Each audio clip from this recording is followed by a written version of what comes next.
전능하사 천지를 만드신 하나님 아버지를 내가 믿사오며 그 외아들 우리 주 예수 그리스도를 믿사오니 이는 성령으로 잉태하사 동정녀 마리아에게 나시고 본디오 빌라도에게 고난을 받으사 십자가에 못 박혀 죽으시고 장사한 지 사흘 만에 죽은 자 가운데서 다시 살아나시며 하늘에 오르사 전능하신 하나님 우편에 앉아 계시다가 저리로서 산자와 죽은 자를 심판하러 오시리라. 성령을 믿사오며 거룩한 공예와 성도가 서로 교통하는 것과 죄를 사하여 주시는 것과 몸이 다시 사는 것과 영원히 사는 것을 믿사옵나이다. 아멘. 이러므로 너희도 준비하고 있으라. 생각하지 않은 때에 인자가 오리라. 아멘. 할렐루야. 오늘은 마태복음 24장 44절 말씀 중심으로 어제 이어서 예수님 오실 때의 세 가지 특징, 세 번째 말씀의 시간 가져보도록 하겠습니다. 본문은 집주인의 비유를 통해 그리스도의 재림의 시기에 관해 말씀하고 계십니다. 그 비유의 핵심 내용은 재림의 불예측성이 있습니다. 물론 시대의 징조를 통해 계속 재림의 임박성이 예고되고 있지만 그 정확한 시기와 때는 아무도 알 수 없고 오직 하나님만 아신다라는 것입니다. 오늘은 예수님의 오실 때의 세 가지 특징, 그 마지막 사건, 그 시간을 우리가 함께 살펴보도록 하겠습니다. 세 번째 사건은 생각지 않은 때 오신다라는 것입니다. 생각지 않은 때에 인자가 오신다라는 것은 사람들이 세상에 취해 범죄하고 있을 때 예수님이 갑자기 재림하신다라는 의미입니다. 예수님의 재림이 왜 생각지 않을 때 오시는 것입니까? 사람들이 세상에 취해 있기 때문입니다. 롯의 때가 그랬습니다. 계시록에 보면 4대 교회가 나옵니다. 난공불락의 요새 위에 세워져 있었습니다. 그래서 요새가 너무 튼튼하고 좋으니까 다 졸고 낮잠을 자고 있었습니다. 바로 그때 생각지도 않을 때 적군이 쳐들어와서 다 멸해버렸습니다. 노아의 때도 사람들이 먹고 마시면서 물로 심판하신다는 것을 믿지 않았습니다.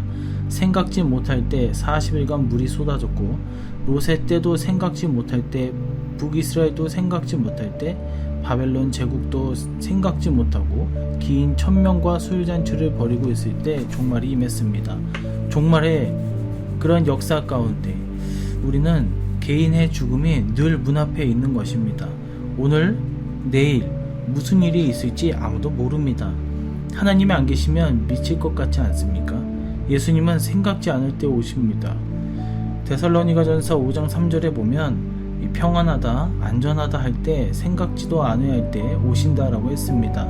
그러므로 자지 말고 깨어 있으라고 경고하십니다.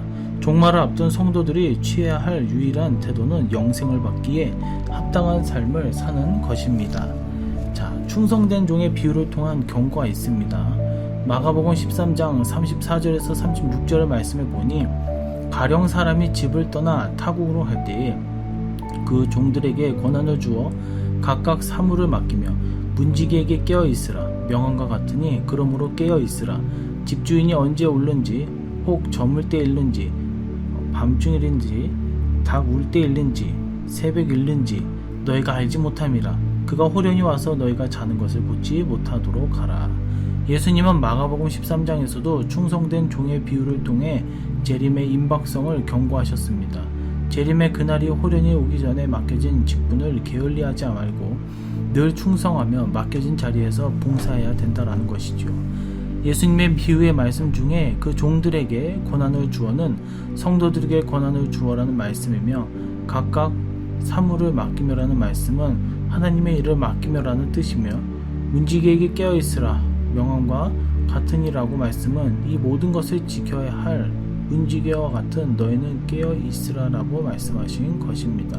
그러므로 우리는 늘 각성하며 깨어서 재림의 그날이 오기까지 맡겨진 모든 직분에 충성하는 성도가 되기를 간절히 소망합니다. 그럼 어떻게 해야 되겠습니까? 준비해야 될 줄로 믿습니다. 그래서 마태복음 24장 44절에 오늘 본문 말씀 보면 너희도 준비하고 있으라 라고 하였습니다. 종말의 때를 살아가는 성도들은 늘 준비하고 사는 성도가 되어야 합니다. 예수 그리스도는 우리의 신랑이요, 우리는 그의 신부들입니다. 신부는 마땅히 신랑을 맞이하기 위해서 혼인잔치에 참여할 예복을 준비해야 합니다. 이 예복은 날마다 충성하는 믿음의 삶을 통해 얻어지는 것입니다. 예수님은 마태복음 25장에서 10처녀의 비유를 통해 우리에게 준비의 필요성에 대해 다시 한번 강조하셨습니다. 재림의 그날이 오면 성령의 기름을 준비한 사람은 그리스도의 혼인잔치에 들어갈 것이며, 성령의 기름을 준비하지 못한 미련한 사람은 멸망의 심판을 받기 위해 버려둠을 당할 것입니다. 자, 우리 한번 생각해 보십시오. 이제는 민족 대명절 추석입니다. 제사를 지낼 때에도, 차례를 지낼 때에도 온갖 정성과 준비를 하면서 섬기는 모습을 볼 수가 있습니다. 그와 같이 우리도 준비해야 된다라는 것입니다.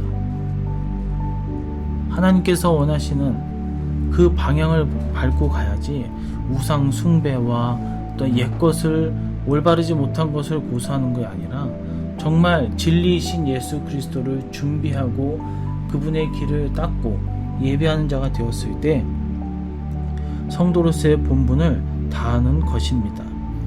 우리가 때로는 나약하여 넘어지기도 하고 그 본분을 다 실행하지 못할 때가 있습니다. 그러나 끝까지 참고 인내하며 성령의 기름을 준비함으로써 어린 양의 혼인잔치가 벌어지는 영광의 그날에 데려감을 받는 성도님들이 되시기를 간절히 소망합니다. 말씀을 맺도록 하겠습니다. 생각지 않을 때 갑자기 예수님이 오실 수 있습니다.